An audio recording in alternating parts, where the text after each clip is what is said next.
Hey everyone, welcome to the Balance Spotlight Series, episode 6. We're excited to be here with Brandon, the product manager from TruPlay. Brandon, you want to tell us more about TruPlay and can you tell us about the utility of your NFT collection that came out? Yeah, definitely. So we're a few weeks out from launching our first NFT collection.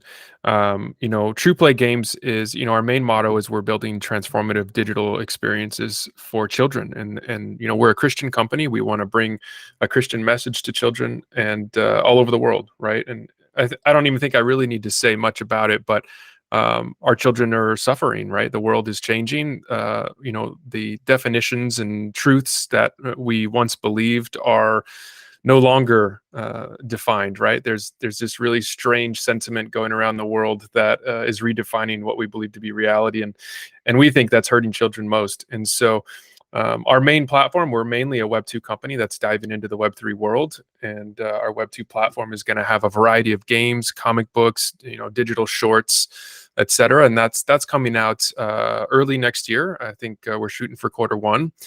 And but we're also jumping into the Web3 world, and we know that even our Web2 world, our platform is mainly, I would say, a 4 to 12 age range. That's kind of our demographic, but we also know that the Web3 world is definitely not in that age range. And so why are we there, right? That's kind of what you ask. What is our NFT utility? Um, and I would say we want to dive into the Web3 world, not only because we want to educate kids about upcoming technology.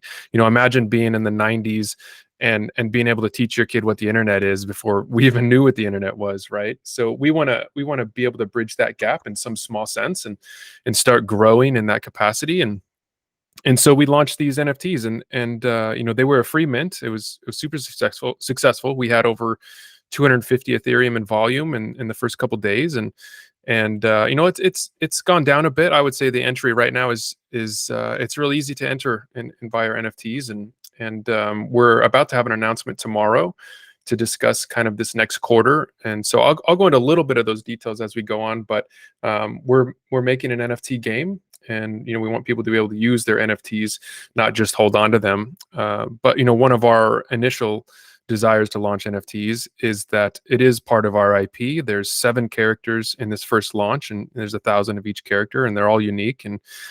And so right now it's we're designing an NFT game, and we're adding more utility, hopefully in the future, even to the platform. If you have an NFT, to be able to use it inside the platform. That's really exciting. And it's very you guys have a very unique angle that we haven't seen in this space, which is really caught our attention over here. And what's funny is you guys were actually the very first project that we worked with at Balance with our Balance Alpha Pass that we released, which was also a free mint for us, and basically just gives access to different whitelists for all these projects, and as well as other perks and everything. But you guys were our first one, and it was extremely successful. Like you did a free mint, and I think you guys peaked at like 0.07 ETH at one point. And yeah, that was great. It was really good. Our community was excited. Yeah, we had a big push, and it's interesting. The market, nobody can deny we're in some kind of weird winter with crypto, and but that doesn't mean you don't continue building, right? And we got a lot of attention with the free mint. There's all these other projects. Goblin Town is not to be unnoticed, and we felt like that also aligned really well with our mission. We want to get the idea out that we're building transformative experience for kids. We want to bring them what we believe the truth is, as Christians, the Bible, and bring that to children and even people all through the Web3 world. What I found was real interesting very early on with our Discord and right after our launch is that everybody knows there's a lot of hurting people out there in crypto. Everybody's wanting to make a buck, and that's what's weird about a free mint is you'll get people who will get an NFT for free, and then they'll turn around and flip it just to make 99 cents, and it just kind of blows you away. But I think there's some third world countries that are still into NFTs, and they're willing to just make a couple dollars here and there, a profit, maybe just to feed their family for the next day, right, or the next month. And but yeah, we had a super successful mint. We're starting to get a lot of really good holders in Discord that believe in our mission, that are really connecting with us. Even one guy is jumping in and giving us devotional content, which is really cool. And it's cool to hear him come from other projects where he's like, I didn't like the way that they were run, But I'm coming here and I'm seeing the positivity, and people have even come in and said, man, it's a breath of fresh air to come in here and not see a bunch of negativity around the NFT space, but to kind of just relax. And even some people have asked for prayer requests and things. And so we're really trying to build that community and kind of get those disciples to come alongside us. That's awesome. I mean, and that's just like Wolf said. I really find your product very unique and different, and that's another reason why I own 4 of your NFTs. I think they're awesome. Can you tell us a little bit more about the team and like your like the team's background? Yeah, for sure. We have a stack team, and I've been a part of TruPlay only a couple months now. I actually was brought on to help with the NFT launch because our main senior product manager needed to focus on the platform, which is, it's our bread and butter. I would say 90% of what we're doing is that platform. We want to reach millions of children, right? And you can't do that through the NFT world. So I'll start with the senior product manager. His name's Matt Wolf, and he used to work for Nike and Sprinkler and very large in healthcare in the past couple of years, which was probably the reason for his exit, given what has been going on in healthcare recently. But so he's my direct, and then Brent. I'll start with Brent Ducey, the CEO. You might have seen him on Twitter or in our Discord now and then, and he's had multiple 9-figure exits. He created a game years ago, almost a decade ago now, I think, called The Journey of Jesus and The Journey of Moses. And I think over the course of that game, maybe 7, 8 years, there was over 7 million players that had played that game, and over 30% of them were not even Christian. And so that's what's great about what we're doing, is that you don't have to be Christian to play. Your kids don't have to be Christian. We're releasing positive, safe messages for children to understand, that they can grow with, that they can get wisdom and knowledge and discernment through it. So that's Brent. You'll see him on our Twitter, and I'll bring him back around too. He's been kind of MIA focused on the business, but I know people love to see little drops and messages from him. And then, of course, we have Jason DeLong, who's worked on like DC Legends and Farmville and Medal of Honor, Need for Speed. We just hired another game director, James Fielding. He was executive director of design at Rumble. He's worked for EA Games and Plarium. And let's see, John Tapman has worked for Hulu, even Peloton, Magic Online. Funny enough, I actually just connected with an old friend who I went to college with, and she used to work for him at Magic, or at Wizards of the Coast. And I was always jealous of her job right out of college. But Temi, we have Temi who works for us, and he used to work for AWS and Facebook and Google. Mark Gantz used to work at Zynga. I mean, it's just on and on and on. Hervé, who's our creative director, used to work for Nickelodeon and Pixar and Leapfrog. And so, I mean, the team is totally stacked and documented. A lot of those people I just mentioned are on our white paper or on our website too, that you can follow, and even on LinkedIn, of course. That's all. It's so funny. I was just talking to Wolf about Leapfrog. We were talking about, I'm like, what was that thing? What was it called with the frog? And yeah, Leapfrog. That's very interesting. And Yeah. absolutely. You sound like you have a really great team with a lot of experience. I have to ask, what inspired your character designs? It's a great question. And I would say each character is unique. And so when we were thinking through, and Hervé was doing this through creative direction, and Alice, one of our directors, you can find one of her Twitter spaces too. I actually should bring her on again, because you get in the room with Hervé and Alice, and you talk and you listen to our storyline. And I'm kind of going to go on a tangent here, but our storyline is just, it's reminiscent of, let's say you go and look at the Avengers, and there's those charts of like everything that happens in the Avengers and this story and that story, and how all 38 movies connect. And that's what we're building through what we call the Rimverse, is that each character has their own story. Each character, potentially has their own game that we're going to develop. We're kind of developing these small siloed games over time. And, eventually we'll get a bigger game in there too, every once in a while. But each character not only has their own story, their own development, but they're unique in that if you read their bios, and you can read those in our white paper as well, or on our website, they all have something that people can relate to, whether it's your children, whether it's yourself. Some of them are adopted. One of them just lost their brother, and they're like searching for their brother through the Rimverse. As far as like getting onto a spaceship, some of them are like their parents are separated, they don't understand. One of them is like a firefighter on the planet, but their mom lives in space and is doing research. And so every one of these characters was developed with kind of a child in mind. Like if I was to read, even these first 7 characters, could I find one that I'm like, that's me, or man, that's my firstborn son or my third son? You know, or even some of our characters are on the spectrum, have autism, and but it makes them more creative. Like Lucas, he's almost our Tony Stark of our series, but it makes him more creative in designing his alligator costume that shoots laser beams out of his eyes, and so each of these characters was inspired by.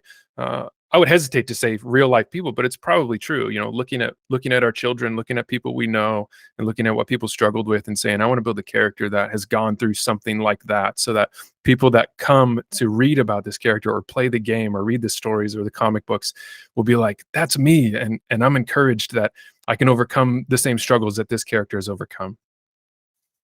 That's phenomenal. I love that so much. It's awesome to see all the thought that went into each individual character there. It's quite a bit more than quite a few other NFT projects in this space. So it's really exciting to see. Yeah, you know what's funny is, you know, like I said, I've been at TruPlay a couple months now. I came from a larger company. I won't name names, but you know, $1 billion unicorn company that went public last year, and what I found was really interesting when I was interviewing with TruPlay and coming on is I was like, okay, the website's cool. Okay, they got this NFT project. Okay, this is cool.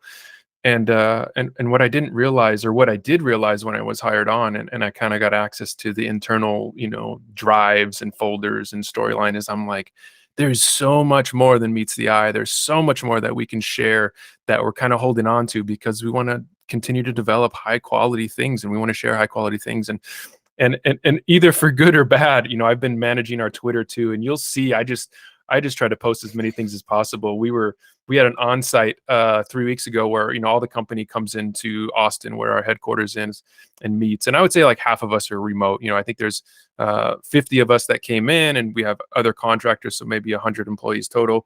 And I was just capturing some video footage behind Anthony, one of our game designers for Rim Hero Battle, and you know, my boss Matt was like, just take a video and throw it on Twitter, and so it's kind of funny. I'm always our Twitter has changed a lot since I came on board, because the NFT world is always like, show me what you're building, show me, and I'm like, yeah, please, I want to get out as much as I can, so I'm trying to get approval to share things as fast as possible. Yeah, the NFT and crypto space it's a very, very impatient space compared to a lot of other businesses out there, and industries and all that. Yeah, it's expectations and scrutiny, right? They have really high expectations, and they're going to scrutinize every single one of your moves, and that's hard because you want to slow down and you want to say, hey, we're building, like, relax. Nobody's going to build an NFT game in a week, and if they do, it's not going to be great, and you're going to be disappointed. So relax. Like, we are fully funded. You know, we have a lot of great content, and you know, it's going to take time.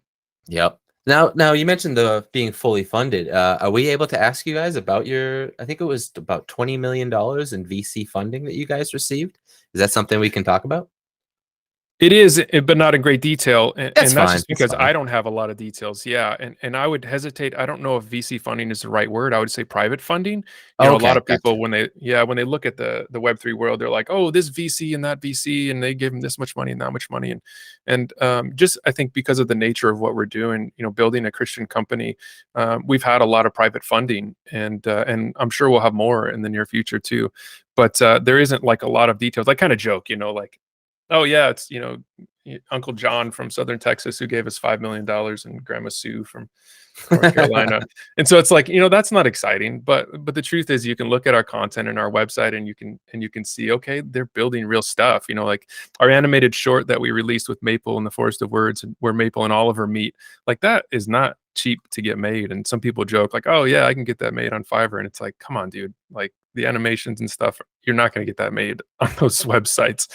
And so I just say, you know, I point to our content, like, it's, as long as, you know, everybody can't see what we're building internally, but from the stuff that we share, it's super high quality, and that's, you know, the proof is in the tasting of the pudding, right? Like, once we get these games out there and let people see what we're building, then they'll be like, well, sure, of course they were funded. That's awesome. But you guys definitely got someone's attention. So we all know, like, the Web3 space can be really confusing, and the learning curve can be quite steep.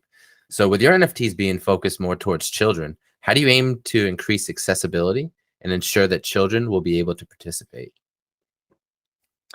Yeah, that's a balance that we're trying to explore. And I think one thing that I always tell people is if you see this NFT, you're in the NFT space and you're like, oh, Ava, I love Ava's character. She reminds me of my niece. I'm going to use this as an opportunity to educate my niece, my 10-year-old niece or something who may be able to understand this Web3 world, who's already on her phone flipping through social. And so that's one opportunity that I think people can really take advantage of. One thing that we're discussing internally too is, if we do take NFTs utility into our platform, what would that be like for the child who is an 8-year-old and the parents are, our platform is heading down a subscription fee route. So what does that look like when the 8-year-old gets on their subscription platform from TruPlay, similar to Netflix or Hulu or whatever?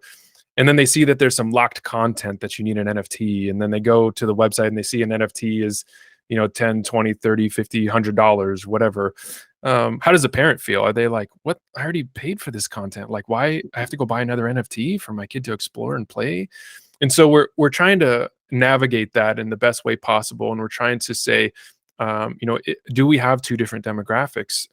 And if we do, can we share a similar message? And one thing that I always love, and we have this posted in our office, is that from C.S. Lewis, he said a children's story that can only be played by children or that can only be enjoyed by children is not a good children's story in the slightest. And I love that quote. C.S. Lewis, obviously, he created the Chronicles of Narnia and super big franchise. He used to be the bunkmate of R.R. Tolkien, right? J.R.R. Tolkien.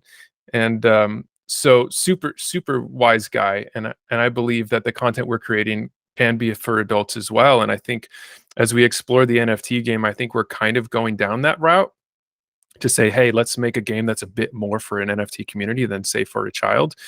But, we do want to see what it's going to look like over time. And we just think having at least our foot in the space of the Web3 world, let's say when a child is playing our platform and they're 10, 11, 12, and they're like, you know what, maybe this content is a little young for me. We say, well, hey, guess what? We have a Web3 portal, or we have Web3 content. Let's take you down this education route and show you what you can do now for games that are, maybe a bit more appropriate for your age group. So it's an exploration for sure. And I think anybody who says Web3 or NFTs or crypto right now is not an exploration, I don't know what to think if they don't believe that. Oh yeah, absolutely. Speaking of the game, actually, can you tell us a little bit more about it? The release that's on your roadmap?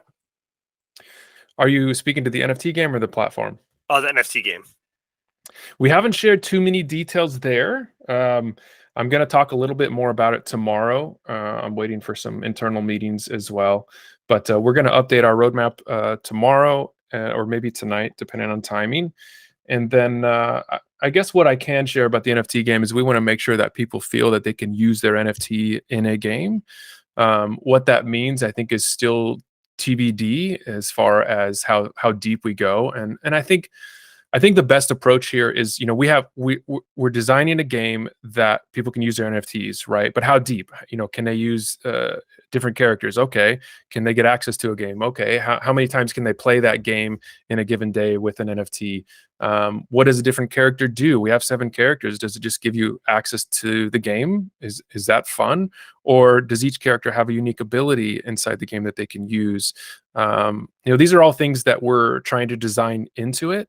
And I'll go into more detail in the next month or so, with art style. And I think as we reveal the roadmap, you'll get an idea of the direction we're going. And we'll save some of those announcements for the next few weeks. All right, certainly make sure. Certainly make sure to keep an eye out for that. So one last real question for you here, and it's more of a broader one for you. How do you see the NFT landscape shifting over the next, say, 3 to 5 years? That's a great question. I wish I knew the answer, right? Everybody wishes they knew the answer. I was actually just listening to a space today, and there was a guy talking about, the legality of where we're at in the NFT and token space, and that's going to be very interesting. Where does regulation come in, and where do they put their foot down, and can they put their foot down?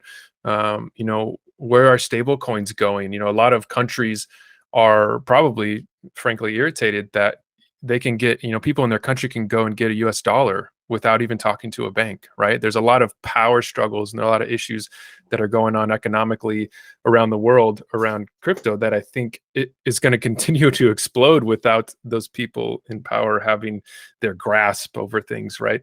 So where are we going to be in the next 5 years? I think a lot of big companies, and I was part of one of them, are starting to build in this space, but they're starting to build in a way that they want to be not at odds with regulation, but together with regulation. And so there's obviously lawmakers and banks and things like that that are working directly with these big companies. I know, Starbucks has already announced what they're doing.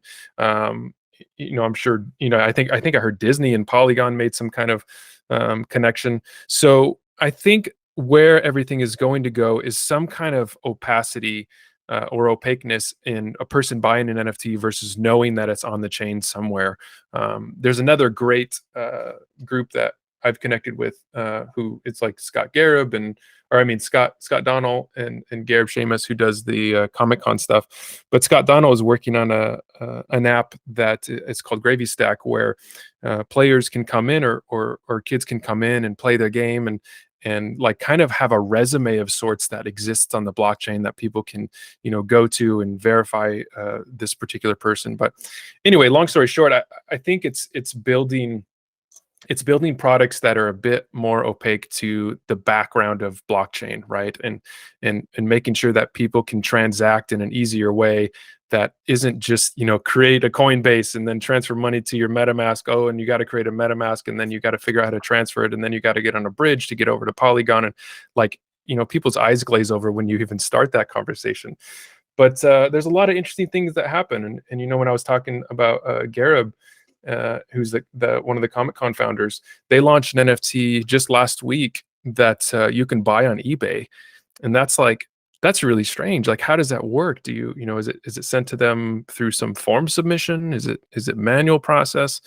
So I think that's what everybody's trying to solve is how do we get, lack of a better term, how do we get the layman to come and purchase NFTs and explore this space? And I think in the next 5 years, we're going to really figure out a better way to do that. Completely agree with you there. I think one of the biggest keys to adoption of blockchain in itself is going to be when the average user has the ability to participate in it without even knowing that they are. And that is when we will see adoption truly explode, in my opinion. Yes, totally agree. So thank you. That's great. Any final thoughts that you have with us, or anything you want to share? Any dates for your project, or yeah, the floor is all yours for this. Yeah, sure. So I appreciate you guys having me on. It's really great to chat with you. And I think some of the dates that I'll share, we're looking to get a game demo out in December. We do have another NFT launch that we're planning in December, and that next NFT launch is going to be tentatively 3,000 more. It'll be 2 new characters, one of which is Noah, who was voted on by our whitelist community to be a kangaroo shark. And all of our characters have an animal and then kind of a persona where they wear that persona. The next character that we're gonna, NFT holders can vote on is going to be Lila, and that'll be featured in our NFTs as well for December. And then Azilla, who is our first villain.